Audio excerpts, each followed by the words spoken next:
नमस्कार दोस्तों। हम आपको आज एक ऐसी दर्दनाक कहानी बताने वाले हैं कि जिसे सुनकर आप भी परेशान हो जाओगे और आपके पैरों तले से जमीन खिसक जाएगी। तो दोस्तों, ये घटना है ग्रेड नोएडा के सेक्टर 94 की। दोस्तों, ये घटना है मूल रूप से अलीगढ़ के रहने वाले संदीप यादव और उसकी पत्नी सोनी यादव की हत्या की। तो दोस्तों, 20 जनवरी के शाम को लगभग 7 बजे का समय था। संदीप यादव अपना काम धंधा करके वापस अपने घर लौटता है। घर लौटकर देखता है कि घर के अंदर सन्नाटा सा फंसा हुआ है और वो बार बार अपनी पत्नी सोनी यादव को आवाज लगा रहा था, लेकिन सोनी यादव की अजब हरकत ये देखकर, क्योंकि ना तो दरवाजे से अंदर से कोई आवाज आ रही थी, ना ही किसी और प्रकार की आवाज। तो दोस्तों, इस चीज को देखकर तुरंत संदीप यादव घर के अंदर घुसता है और अंदर घुसकर अपने हाथ से लाइट ऑन करता है और लाइट ऑन करके देखता है कि जो सोनी यादव है, जो छत पर पड़ी हुई है और खूनों से लथपथ है। जैसे ही इसे देखकर तुरंत संदीप यादव जोर से चीखने लगता है, चिल्लाने लगता है और अपनी पत्नी को अपने हाथ में लिए जोर जोर से आवाज लगाता है। दोस्तों, कॉलोनी के अंदर, क्योंकि नई कॉलोनी थी, काफी दूर थी, लेकिन 10-15 परिवार वहां पर रहते थे। वहां पर शाम के समय बहुत ज्यादा सन्नाटा पसर जाता था, लेकिन सभी मजदूर वर्ग के लोग थे। इसी कारण से वहां पर सभी आए थे और उसकी आवाज सुनकर सभी वहां पर इकट्ठा हो जाते हैं।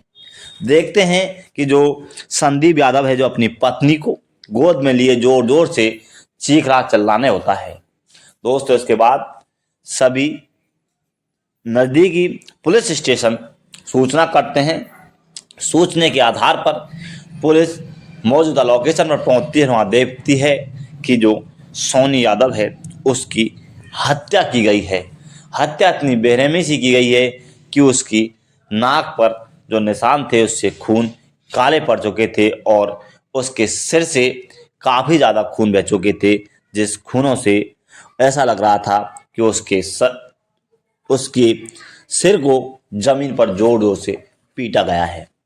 दोस्तों, इसके बाद अब पुलिस इस हत्या की वजह जानना चाहती है कि आखिर हत्या की वजह क्या है, हत्या क्यों की गई है। तो इसके बाद उसे पूछा चाहता है, तो वो बताता है कि ऐसा कोई नहीं है कि जैसे मेरे घर के अंदर ना कोई लूटपाट हुई है। तो दोस्तों, अब लूटपाट का कोई शक नहीं होता है। तो इधर सोनी यादव खूबसूरत थी कि हो सकता है कि किसी गलत नीयत से उसके साथ ऐसा किया गया है, क्योंकि जब देखा गया था तो उसके घुटनों तक उसके कपड़े हटे हुए थे और वो अस्त व्यस्त अवस्था में थी। दोस्तों, उसमें ऐसा भी लग रहा था कि जो सोनी यादव है, जिसने काफ़ी संघर्ष किया था, क्योंकि उसका ब्लाउज का जो नीचे वाला हिस्सा था वो पूरी तरह से फटा हुआ था। तो दोस्तों, इसके बाद अब पुलिस इसके लिए जानकारी जुटाने लग जाती है, इधर उधर घूमने लगती है। पुलिस अब उसके पति की लोकेशन देखती है। तो दोस्तों, उसके पति की लोकेशन पर ऐसा कोई संदिग्ध नहीं पाता है कि जिससे उसके पति को इस शक में आया जाए। लेकिन दोस्तों, जब और ज़्यादा पूछताछ की जाती है तो उसका पति, जो संदीप यादव होता है, जो उसकी पत्नी को उसी के गांव के एक अजय नाम के लड़के से नाजायज संबंध बताने के लिए कहता है। कहीं ना कहीं पुलिस को अब उस पर शक हो जाता है और दोस्तों, उसके कहे के मुताबिक तुरंत पुलिस अजय को गिरफ्तार करके ले आती है। दोस्तों, अजय गिरफ्तार करके ले आती है। अजय पूछताछ की जाती है, अजय की फ़ोन की लोकेशन और सोनी यादव की फ़ोन की लोकेशन ढूंढी जाती है। इसमें पता चलता है कि जो अजय और सोनी के बीच कुछ रिश्ते हैं, वो काफ़ी लंबी लंबी बातें होती हैं, लेकिन उस फ़ोन से ये मालूम होता है कि जिस दिन यानी 20 जनवरी को सोनी यादव की हत्या हुई थी, उससे पहले ना तो कभी अजय आया था और ना ही इसके ओर पास, इसके नज़दीक अब आया था। तो इससे अजय का इससे कोई भी लेना देना नहीं होता है। दोस्तों, पुलिस अब अपने हिसाब से जानकारी जुटाने लगती है, गांव के अंदर पूछताछ करती है किसी से, और गलत रिश्ते या जो संदीप यादव के जाने के बाद सोनी यादव इधर उधर कहीं जाती हो, इस तरह की पूछताछ की जाती है, लेकिन उसके बारे में पुलिस को कोई भी सहायता नहीं मिलती है। अब दोस्तों, पुलिस अपने हिसाब से ढूंढना चालू करती है, हेना स्टार्ट करती है।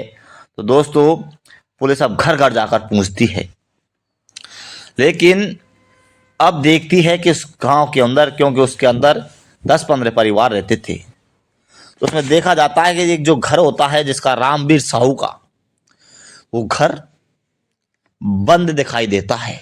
लेकिन दोस्तों, जिस दिन हत्या हुई थी उस दिन भी बंद था, और काफी दिन तक यानी 7 फरवरी तक भी वो घर बंद मिलता है। दोस्तों, इधर अब पुलिस को कहीं ना कहीं रामवीर पर शक हो जाता है। फिर रामवीर के बारे में पूछा जाता है तो एक और उसके ऊपर बताया जाता है कि वो शराब का आदी था, शराब पीता था। क्योंकि मजदूर वर्ग लगभग सभी शराब पीते हैं, लेकिन वो बिल्कुल शराब का आदी था, बुरी तरह शराब पीता था। और पहले तो मेहनत मजदूरी करता था, लेकिन अब ऑटो चलाता है। लेकिन बताते हैं कि दोस्तों, गांव वाले कि वहाँ पर जो रामवीर साहू था, जिस दिन यानी 20 जनवरी को सोनी की हत्या हुई थी, दिन में तो उसे देखा था, लेकिन अब वो कहीं पर दिखाई नहीं दे रहा है। तो बस पुलिस को इतना ही काफ़ी था, पुलिस अब शक के दायरे में रामवीर को ले लेती है। रामवीर की लोकेशन, रामवीर को हेरना स्टार्ट करती है, उसे जगह जगह ढूंढने का प्रयास करती है। दोस्तों, एक जगह से सूचना मिलती है कि रामवीर गांव गया हुआ है। रामवीर के गांव पुलिस पहुंचती है, वहाँ देखती है कि रामवीर वहाँ आया था, लेकिन उसका पूरा परिवार, उसका एक भाई कोई दूसरी जगह जा रहता है, वहाँ पर उसके भाई की लड़की की शादी थी, वहाँ पर पूरे परिवार वाले जा रखे थे। तुरंत पुलिस वहाँ पहुँचती है, वहाँ देखती है, वहाँ से पूछा जाता है तो कहते हैं कि वहाँ पर आया था, लेकिन शराब में फुल नशे में था, इसलिए सभी घर वालों ने उसे वहाँ से भगा दिया कि इस शादी के अंदर शराबियों को कोई जगह नहीं है।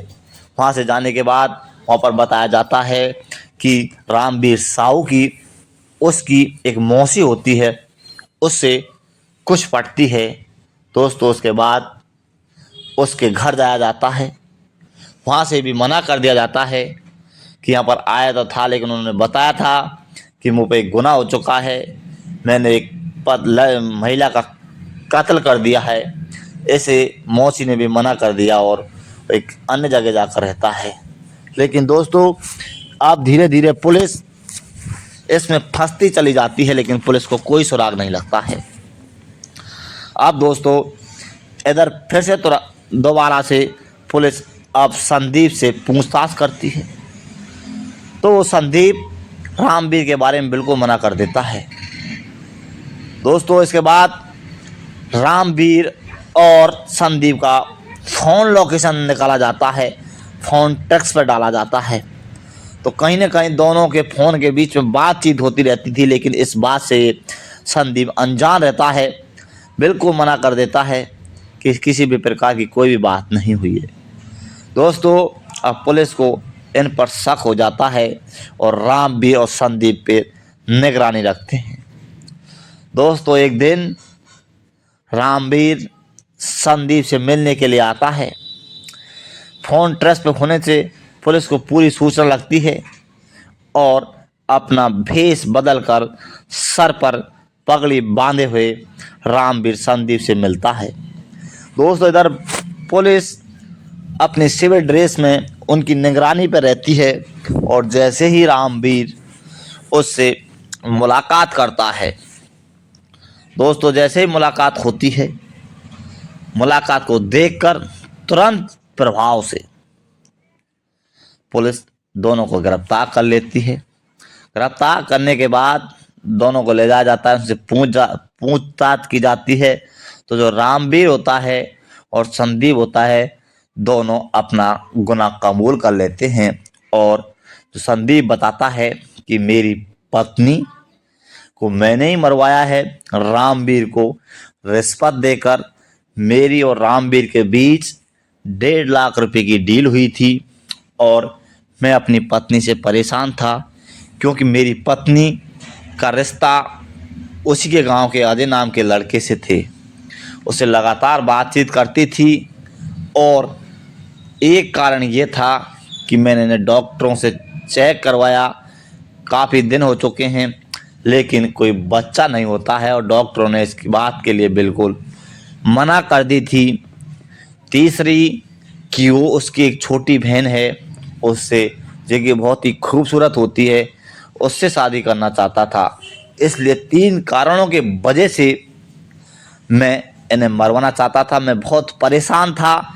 इसी कारण एक दिन रामवीर साहू मेरे पास आता है, दोनों बैठते हैं। रामवीर साहू ने शराब पी रखी थी। रामवीर साहू कहते हैं कि पैसा बहुत बड़ी चीज़ है, पैसे के लिए अगर आदमी को मारना पड़े तो आदमी को मार देना चाहिए।